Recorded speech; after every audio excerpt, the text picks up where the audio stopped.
Hello everyone, my name is Jaap and today I'll be showing you what it's like to assess using Eval.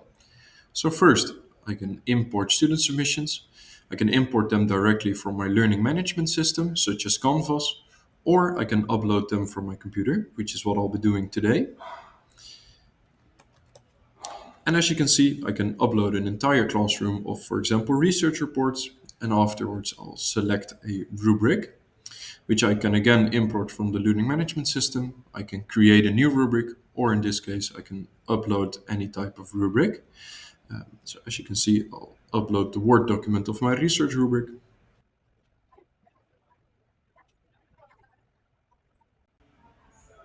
And then I'll let Eval do the evaluation. And as you can see, it will start evaluating all of the documents. And in the meantime, I'll show you what it looks like. So I'll close this one. Here you can see the student submission, and we can also view our rubric in the rubric tab. And we can also go between all the submissions with the button down beneath. And then we'll wait a bit until the evaluation is done.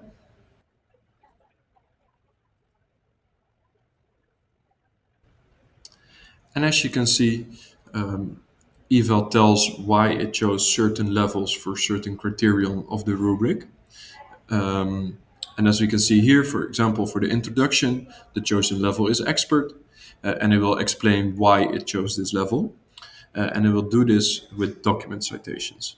And as we can see here, I can click on the document citation, and this way I can basically go back and forth with the document and the explanation and see if I agree with the explanation. And now let's say I agree with the explanation for the introduction. I also agree with the chosen level and the explanation for the structure, but then I do not agree with how the discussion is graded. So I'll just tell Eval why I don't agree.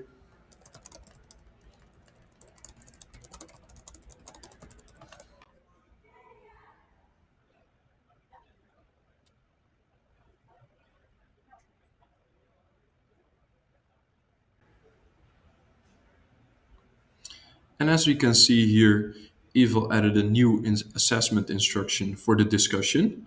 And it also asked me if I want to apply this specific instruction to all the other 9 submissions. But for now, we'll just leave it at that. So now I do agree with how the discussion is graded. I also agree with how use of visual aids is assessed.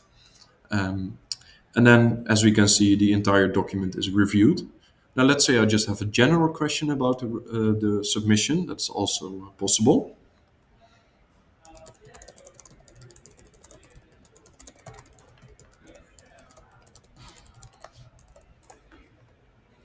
My question is, does the student answer the research question?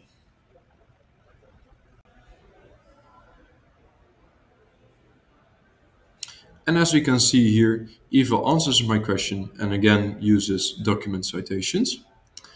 All right, now we can go back. And as we can see, we reviewed the first student submission.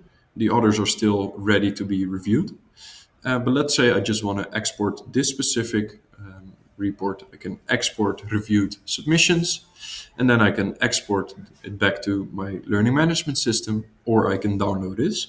And what this does is it fills in the rubric with the explanations that we made together, and that is what is being exported.